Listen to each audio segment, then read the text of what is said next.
Saya Dea Savitri, mahasiswi Universitas Pendidikan Indonesia, Kampus Purwakarta, angkatan 2022.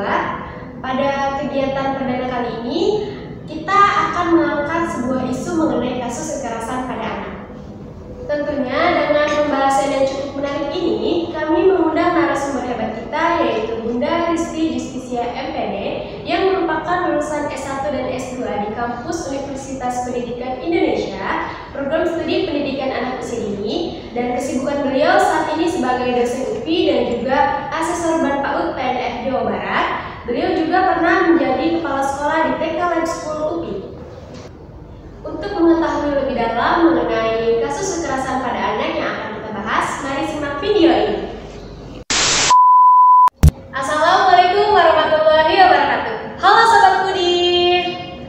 Ada pepatah mengatakan tak kenal maka tak sayang. Maka perkenalkan saya Dea Savitri yang akan memandu pada acara ngopi kali ini, yaitu ngobrol santai perkara isu 5 Uli 2023. Di sini saya tidak sendiri, saya ditemani dengan narasumber hebat kita, Bunda Risti Justisia SPD MPD. Assalamualaikum Bunda. Waalaikumsalam. Bagaimana kabarnya hari ini Bunda? Alhamdulillah sehat. Sebelumnya terima kasih Bunda karena sudah menyempatkan waktunya untuk hadir pada ngopi kali ini. Sekarang itu Bunda, banyak kasus dan maraknya kasus kekerasan yang terjadi pada anak.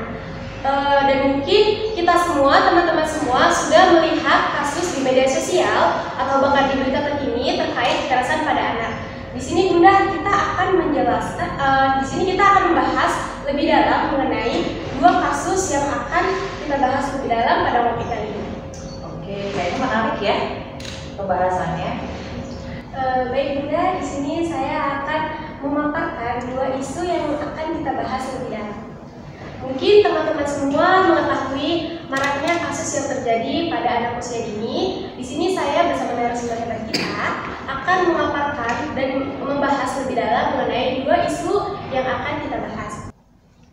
Di sini kasus yang pertama mengenai kecewanya seorang pria latar belakang pekerjaan mantan istrinya sebagai LC atau ladies compassion, dan akhirnya nekat membunuh anak kandungnya sendiri.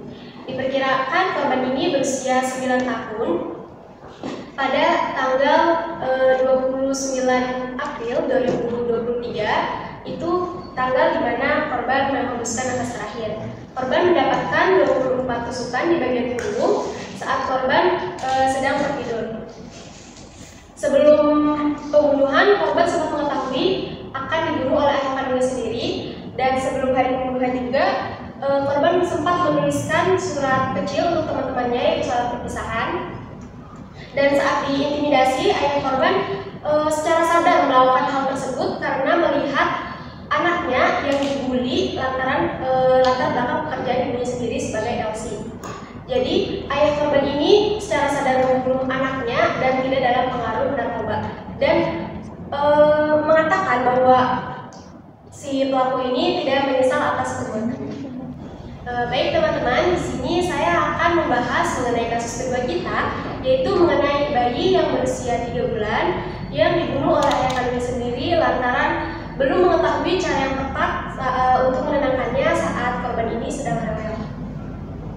Di sini terjadi pada tanggal 2 Mei 2023. Awalnya korban ini, yaitu berinisial MS, melaporkan kepada pihak yang berwajib mengenai hilangnya anak korban berusia 3 bulan. Ternyata setelah diintimidasi, MS ini adalah pelaku pembunuhan anaknya sendiri. Saat sedang rewel, pelaku mengatakan bahwa pelaku kurang mengetahui dan emosi untuk cara menenangkan anaknya tersebut. Akhirnya pelaku mengambil sebuah bantal dan mendekapkan kepada anaknya hingga nafasnya habis. Setelah itu pelaku membungkus anaknya ke dalam kantung plastik dan meletakkannya ke dalam jok motor dan membuangnya ke sungai.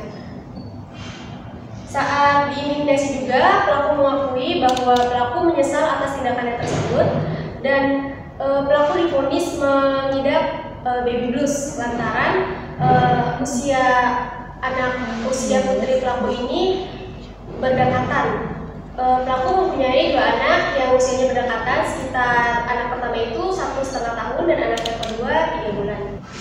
Bunda, di sini terkait kasus yang sudah tadi kita obrolin, ada beberapa pertanyaan yang saya ingin ajukan kepada Bunda.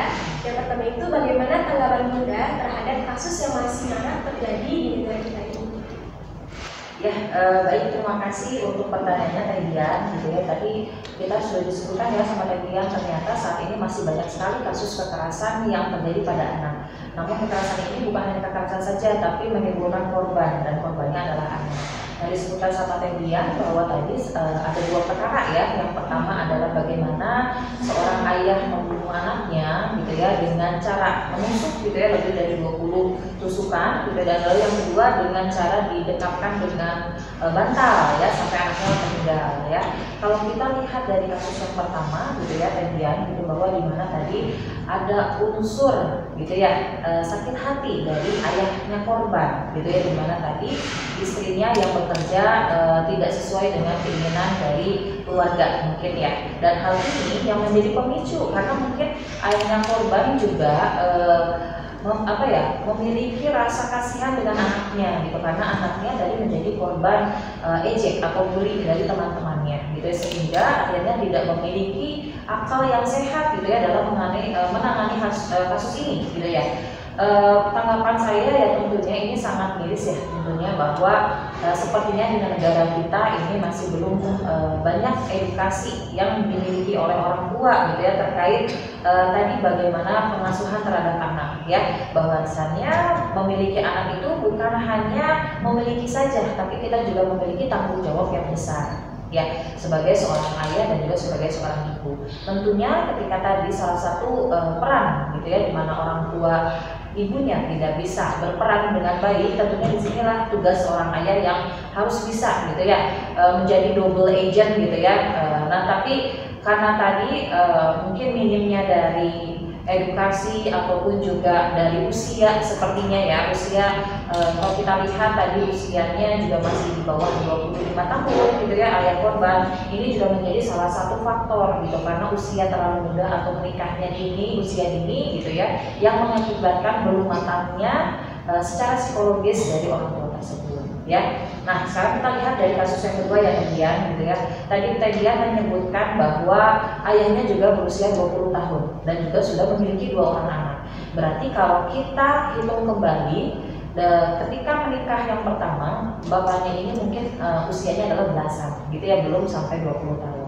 Ini juga sangat mengkhawatirkan, gitu ya, melihat dari sisi psikologis. Ternyata seorang ayah itu bisa memiliki tadi depresi, gitu ya, atau sindrom baby blues, gitu. Jadi baby blues ini juga tidak hanya terjadi dengan ibu saja, gitu ya, tapi ayah pun juga sama. Makanya memang tadi baby blues ini diperlukan adalah tadi kerjasama antara peran istri dan juga suami, gitu. Memang di peran istri dan suami ini memang seimbang, gitu ya, dalam pengasuhan kepada anak, gitu ya. Kalau kita lihat perempuan itu memang tugasnya yang tidak bisa dilakukan oleh laki-laki adalah tadi melahirkan, menyusui, gitu ya. Nah, tapi di luar itu memang perlulah tadi sinergi ya antara kedua belah pihak, baik istri dan juga suami ya. Nah, di sini mungkin tadi usia muda dari pasangan, gitu ya, lalu juga yang kedua edukasi, gitu ya, yang memang kita perlu harus perhatikan. Mungkin itu tanggapan saya terkait kasus-kasus yang terjadi saat ini. Dan memang menariknya adalah tadi hari ini kasusnya dibahas adalah pelakunya adalah ayahnya sendiri ya. Tapi tidak menutup kemungkinan, gitu ya, bahwa kita juga pernah mendengar ada seorang ibu yang tega membunuh anaknya, gitu ya. Mungkin sama karena faktor ditinggal oleh suaminya, karena dia harus memikul beban sendiri, gitu ya. Jadi tadi depresi dalam rumah tangga ini bukan hanya bagian dari suami saja ataupun istri saja, gitu. Jadi dua-duanya berkemungkinan menjadi pelaku, gitu ya, dan ini juga yang perlu digarisbawahi. Berarti Bunda, umur itu sangat bergantung pada pernikahan ya. Apalagi yang tadi Bunda jelaskan bahwa usia pelaku yang 20 tahun itu kurang cukup untuk menikah, sehingga menghindar dari virus. Dan edukasi itu penting ya teman-teman, untuk tidak hanya untuk anak usia dini dan tidak hanya untuk seorang ibu yang ingin memiliki anak, tapi untuk ayah juga. Nah, pada kasus ini itu dijelaskan bahwa yang membunuh korban adalah ayah kandung sendiri. Baik, menurut Bunda, mengapa kasus yang terjadi pada anak ini terus meningkat setiap tahunnya, dan faktor penyebabnya itu apa ya Bunda? Ya, terima kasih Telia atas pertanyaannya. Dia betul sekali ya, marak sekali sekarang terjadi kekerasan pada anak tentunya ya. Kalau tadi disebutkan memang kasusnya lebih banyak kepada pembunuhan pada anak, jadi memang kekerasan itu sudah sampai menimbulkan korban. Tapi sebenarnya kekerasan ini juga kan tidak hanya dari pembunuhan saja, gitu atau kita bisa hindari hingga terjadinya adanya korban. Kalau kita lihat memang kekerasan pada anak ini cukup banyak. Selain ada kekerasan secara fisik gitu yang menimbulkan korban, ada juga kekerasan lainnya gitu ya. Seperti misalkan kalau kita lihat berita yang terbanyak, paling banyak itu adalah kekerasan seksual. Lalu yang kedua adalah tadi yang disebutkan ada kekerasan fisik yang mungkin bisa hingga adanya korban gitu ya, pembunuhan gitu ya. Lalu yang ketiga adalah tentang kekerasan psikis ya, atau kekerasan psikis juga lebih sadis ya teman-teman, karena tadi lebih kepada kekerasan emosional. Jadi memang tidak terlihat baik secara fisik gitu ya, ataupun juga tidak dilakukan, tidak kena, tapi mungkin secara hubungan gitu yang akhirnya tadi dapat menyakiti hati dan juga bisa menimbulkan kekerasan lainnya ya. Nah, tanggapan saya kira-kira kenapa hal ini banyak terjadi gitu ya, mungkin salah satunya di kita ini masih belum banyak edukasi gitu ya kepada anak, bagaimana tadi mereka dapat terhindar gitu ya, atau mereka dapat melindungi dirinya sendiri ya gitu.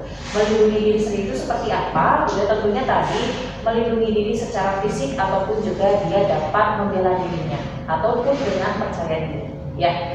Nah, di sini juga selain edukasi kepada anak gitu ya, kalau kita lihat memang juga terkendala dari tadi bahwa banyak kasus di mana anak-anak di Indonesia ini tidak memiliki akte kelahiran.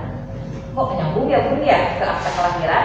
Karena ketika diproses ke pihak berwajib, ketika anak tidak memiliki akte kelahiran, ini juga akan menyulitkan gitu ya untuk menangani anak tersebut. Karena tentunya ketika anak tidak memiliki identitas gitu ya, ini juga akan sulit untuk dibantu oleh negara. Jadi makanya tadi penting, salah satunya adalah hak anak adalah memiliki identitas agar dirinya bisa terlindungi dari seluruh gitu ya diskriminasi yang ada, baik juga dari orang terdekat ataupun juga dari orang terluar.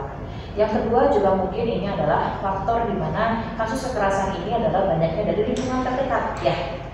Kalau kita lihat tadi dibahas, korbannya pelakunya ada di dalam satu keluarga. Ya, kalau kita flashback kembali mengenai kasus kekerasan itu juga sama, pelakunya rata-rata lebih dari 50% atau 60% itu juga dari orang terdekat, baik tadi secara keluarga gitu ya, apakah ibunya, ayahnya, pamannya, kakeknya gitu ya. Nah, ataupun bukan di lingkungan keluarga tapi dari lingkungan terdekat anak, misalnya juga dari sekolah gitu ya. Misalkan tadi pelakunya adalah gurunya gitu ya teman-teman ya, ataupun juga tetangganya dari lingkungan sekitar. Makanya tadi balik lagi, nanti apa sih yang harus kita lakukan gitu ya, bahwa anak itu harus bisa menjaga dirinya sendiri. Karena tadi pelaku biasanya adalah orang dari terdekat dari anak. Itu yang kedua. Dan yang terakhir ini juga ada hal yang menarik gitu, bahwa tadi ada namanya ketimpangan relasi kuasa ya. Ini juga mungkin nanti akan kita bahas ya mungkin ya teman-teman ya. Apa sih relasi kuasa gitu ya, dimana tadi ada sesuatu tidak pemberdayaan dari satu pihak gitu ya ke pihak lainnya. Di sini ada pihak yang berkuasa gitu ya, biasanya tadi contohnya misalkan ada ibu bapak guru gitu ya, yang merasa dia memiliki kuasa terkait siswanya gitu ya. Lalu juga mungkin ada kuasa dari pamannya yang mungkin usianya lebih tua gitu ya teman-teman ya. Dan anak ini adalah tadi dia tidak memiliki tidak memiliki kekuatan gitu ya teman-teman ya, gitu, tidak memiliki juga kekuatan untuk membela diri gitu. Jadi disinilah faktor relasi kekuasaan ini terbentuk yang akhirnya banyak menjadi kasus kekerasan kepada anak gitu. Nah, faktor apa lagi mungkin juga salah satunya bisa juga dari faktor ekonomi gitu ya, karena tadi faktor ekonomi di mana biasanya keluarga yang menengah ke bawah gitu ya. Nah di sini banyak yang terjadi kekerasan. Kenapa? Gitu karena sifatnya tekanan-tekanan dari sosial gitu ya, akhirnya juga banyak pikiran ke orang tua yang akhirnya adalah korbannya kepada anak. Ataupun juga orang tua yang ingin dihargai oleh anaknya, akhirnya dia melakukan kekerasan kepada anak untuk tadi dihormati atau dihargai. Ini juga bisa menjadi salah satu faktor-faktor terjadinya banyak kekerasan di kalangan anak usia. Ya, terima kasih Teh Dian atas pertanyaannya. Gitu ya, betul sekali ya, marak sekali sekarang terjadi kekerasan pada anak tentunya ya. Kalau tadi disebutkan memang kasusnya lebih banyak kepada pembunuhan kepada anak. Jadi memang kekerasan itu sudah sampai menimbulkan korban. Tapi sebenarnya kekerasan ini juga kan tidak hanya dari pembunuhan saja, gitu atau kita bisa hindari hingga terjadinya adanya korban. Kalau kita lihat memang kekerasan pada anak ini cukup banyak. Selain ada kekerasan secara fisik gitu yang menimbulkan korban, ada juga kekerasan lainnya gitu ya. Seperti misalkan kalau kita lihat berita yang terbanyak, paling banyak itu adalah kekerasan seksual. Lalu yang kedua adalah tadi yang disebutkan ada kekerasan fisik yang mungkin bisa hingga adanya korban gitu ya, pembunuhan gitu ya. Lalu yang ketiga adalah tentang kekerasan psikis ya, atau kekerasan psikis juga lebih sadis ya teman-teman, karena tadi lebih kepada kekerasan emosional. Jadi memang tidak terlihat baik secara fisik gitu ya, ataupun juga tidak dilakukan pidana, tapi mungkin secara hubungan gitu yang akhirnya tadi dapat menyakiti hati dan juga bisa menimbulkan kekerasan lainnya ya. Nah, tanggapan saya kira-kira kenapa hal ini banyak terjadi gitu ya, mungkin salah satunya di kita ini masih belum banyak edukasi gitu ya kepada anak, bagaimana tadi mereka dapat terhindar gitu ya, atau mereka dapat melindungi dirinya sendiri ya gitu. Melindungi diri sendiri itu seperti apa? Gitu, tentunya tadi melindungi diri secara fisik ataupun juga dia dapat membela dirinya ataupun dengan percaya diri ya. Nah, di sini juga selain edukasi kepada anak gitu ya, kalau kita lihat memang juga terkendala dari tadi bahwa banyak kasus di mana anak-anak di Indonesia ini tidak memiliki akte kelahiran. Kok nyambung ya Bun ya ke akte kelahiran? Karena ketika diproses ke pihak berwajib, ketika anak tidak memiliki akte kelahiran, ini juga akan menyulitkan gitu ya untuk menangani anak tersebut. Karena tentunya ketika anak tidak memiliki identitas gitu ya, ini juga akan sulit untuk dibantu oleh negara. Jadi makanya tadi penting salah satunya adalah hak anak adalah memiliki identitas agar dirinya bisa terlindungi dari seluruh gitu ya diskriminasi yang ada, baik juga dari orang terdekat ataupun juga dari orang terluar. Yang kedua juga mungkin ini adalah faktor di mana kasus kekerasan ini adalah banyaknya dari lingkungan terdekat ya. Kalau kita lihat tadi dibahas, korbannya pelakunya ada di dalam satu keluarga. Ya, kalau kita flashback kembali mengenai kasus kekerasan itu juga sama, pelakunya rata-rata lebih dari 50% atau 60% itu juga dari orang terdekat, baik tadi secara keluarga gitu ya, apakah ibunya, ayahnya, pamannya, kakeknya gitu ya. Nah, ataupun bukan di lingkungan keluarga, tapi dari lingkungan terdekat anak, misalnya juga dari sekolah ya. Misalkan tadi pelakunya adalah gurunya gitu ya teman-teman ya, ataupun juga tetangganya dari lingkungan sekitar. Makanya tadi balik lagi, nanti apa sih yang harus kita lakukan gitu ya, bahwa anak itu harus bisa menjaga dirinya sendiri.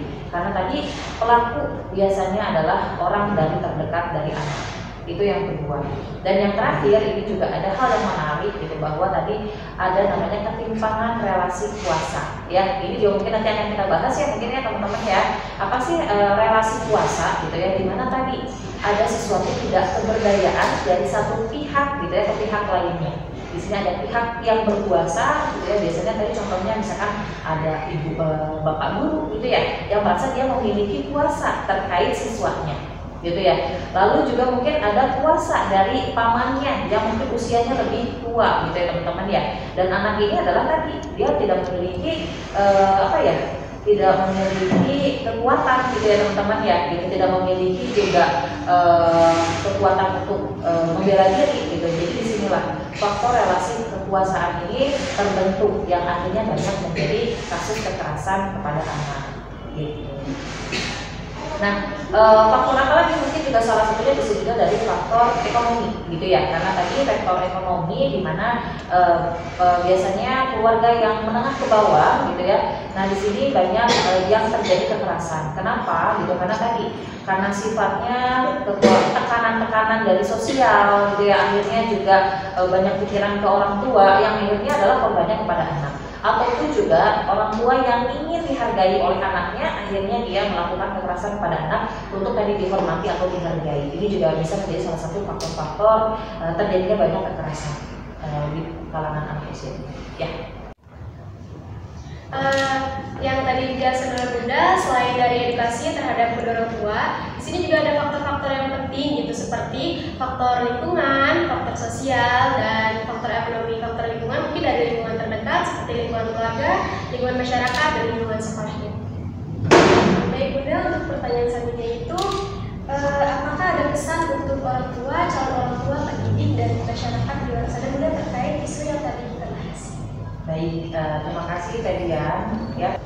Lalu sekarang apa yang kita lakukan sebagai teman-teman, sebagai calon pendidik gitu ya, pendidik anak ya, agar nanti tidak terlalu banyak terjadi kasus kekerasan pada anak ya. Nah, tentunya kita bisa memberikan edukasi mengenai program keselamatan diri anak. Nah, teman-teman sebagai calon pendidik tentunya harus memiliki tadi ini gitu ya, memiliki keterampilan bagaimana cara mengimplementasikan program keselamatan diri pada anak. Ya, seperti apa sih program keselamatan diri? Ya tadi karena keselamatan diri ini bukan hanya tadi ya anak memiliki masalah terkait kekerasan, tapi juga bencana alam dan lain-lain. Nah, jadi sebagai calon pendidik teman-teman tentunya perlu memiliki keahlian dalam program keselamatan diri terkait fokusnya saya tadi kekerasan pada anak. Seperti apa? Gitu ya, memberikan edukasi, bagaimana cara membela diri, bagaimana berkomunikasi dengan masyarakat. Tentunya juga teman-teman bisa membuat sosialisasi gitu ya program keselamatan diri ini ke masyarakat. Jadi masyarakat tahu peran masyarakat terhadap kekerasan seksual ataupun juga kekerasan pada anak harus seperti apa. Dan juga teman-teman juga karena misalnya teman-teman adalah tombak nanti ya gitu ya sebagai guru bisa berkomunikasi dengan orang tua gitu ya. Di sana juga bisa ada parenting terkait tadi kekerasan pada anak gitu ya, ataupun juga teman-teman sebagai guru langsung terjun mengimplementasikan dari program keselamatan diri pada anak agar anak tadi dapat percaya diri, lalu juga anak dapat melindungi dirinya, dan anak juga misalnya tadi dapat melaporkan apapun kejadian yang terjadi pada dirinya, baik kejadian baik ataupun juga kejadian buruk. Nah, itu mungkin ya teman-teman ya, semangat teman-teman untuk calon pendidik PAUD ataupun juga teman-teman yang menjadi guru-guru dari anak-anak. Tentunya kita sebagai pengembang yang ada di jalan gitu ya, kita harus berani dalam mengimplementasikan program-program ini. Dan tentunya peran teman-teman ini juga kan nantinya akan sebagai masyarakat ya, ketika menemui hal-hal terjadi kekerasan pada anak, kita harus berani melaporkan, kita harus berani membantu gitu ya, dan kita juga harus berani juga tadi terlibat dalam kasus-kasus tersebut karena kita ada tahu yang mengetahui mengenai permasalahan kekerasan pada anak. Baik, yang sudah tadi dijelaskan Bunda, ada beberapa cara untuk mengantisipasi kekerasan pada anak. Yang pertama itu kita membangun komunikasi kepada anak itu sendiri, dan yang kedua kita melatih kepercayaan diri anak untuk terbuka, dan yang ketiga kita memberikan pelatihan bela diri kepada anak, serta yang keempat kita melakukan komunikasi kepada pihak sekolah terkait anak kita, dan yang terakhir kita melaporkan kepada pihak yang berwajib. Baik Bunda, untuk pertanyaan selanjutnya, Bunda, bagaimana cara kita sebagai calon pendidik dan sebagai masyarakat terkait kasus yang tadi kita bahas?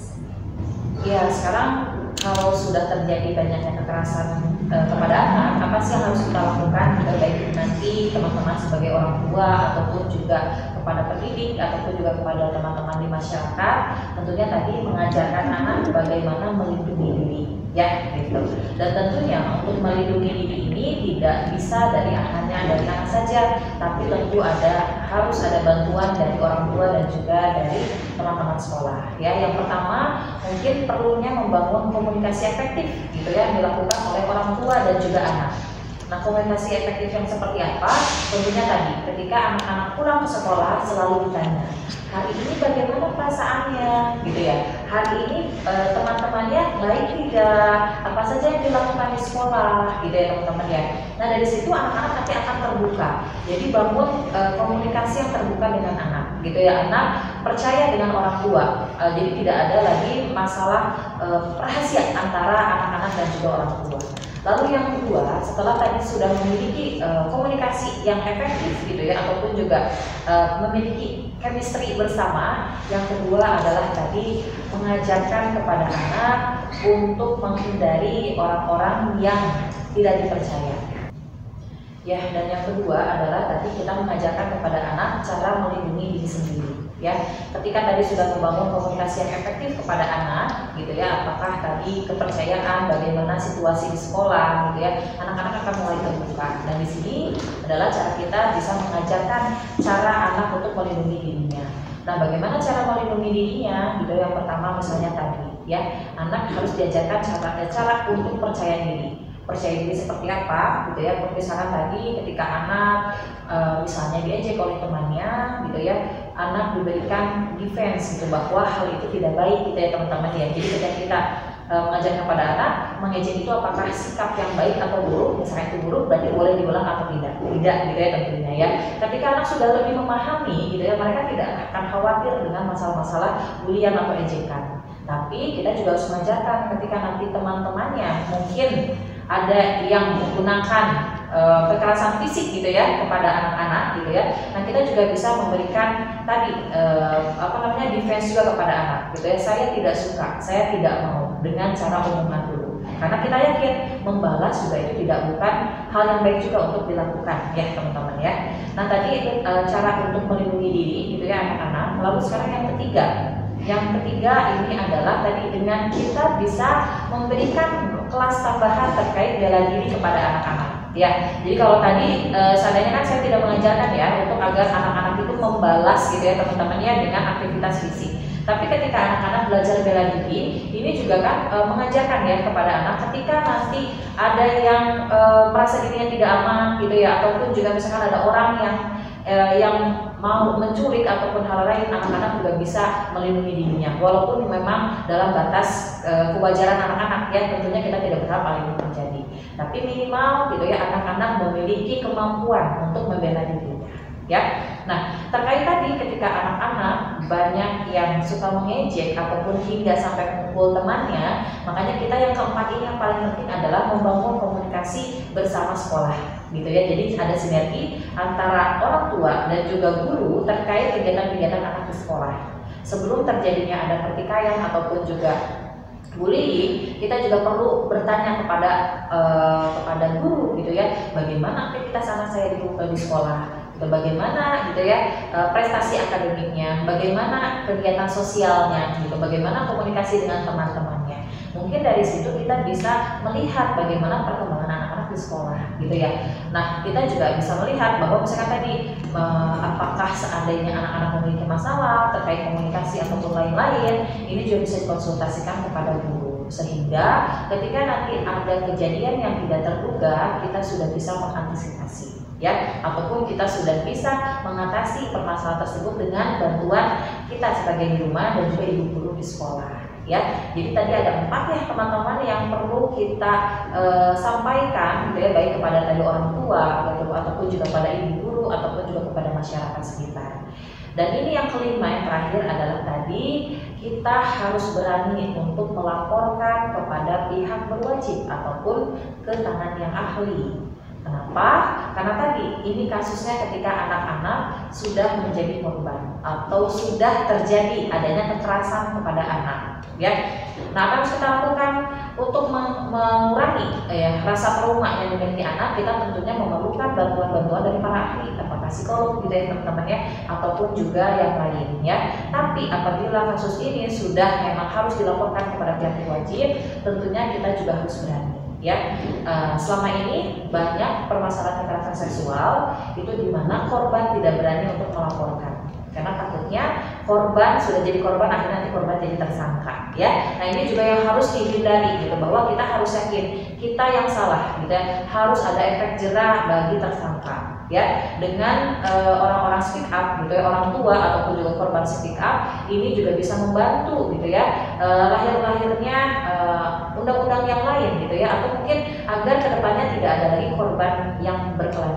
Jadi jangan takut kepada mama, masyarakat ataupun siapapun itu yang melihat terjadinya adanya kekerasan di daerah kita ataupun di lingkungan pondok kita harus lapor, gitu ya. Kita harus bergerak, ya. Jangan sampai terus adanya rantai kekerasan yang terjadi. Mungkin itu saja teman-teman ya, untuk mama-mama dan juga untuk masyarakat, tentunya juga untuk ibu-guru, jangan takut untuk melapor ya. Kita putus rantai kekerasan pada anak mulai dari hari ini. Alhamdulillah Bunda, kita sudah tidak terasa, kita sudah di penghujung acara. Untuk Sobat Budi, jangan lupa nantikan talk show Ngopi di episode selanjutnya. Dan untuk Sobat Budi yang mempunyai kritik dan saran, bisa langsung komentar di video kali ini atau menghubungi Instagram Hima Uni UPI Kampus Purwakarta. Sebelumnya saya ucapkan terima kasih Bunda karena sudah menyempatkan waktunya untuk hadir di Ngopi kali ini. Dan semoga apa yang sudah Bunda paparkan menjadi ladang pahala dan semoga bermanfaat untuk kita semua. Amin.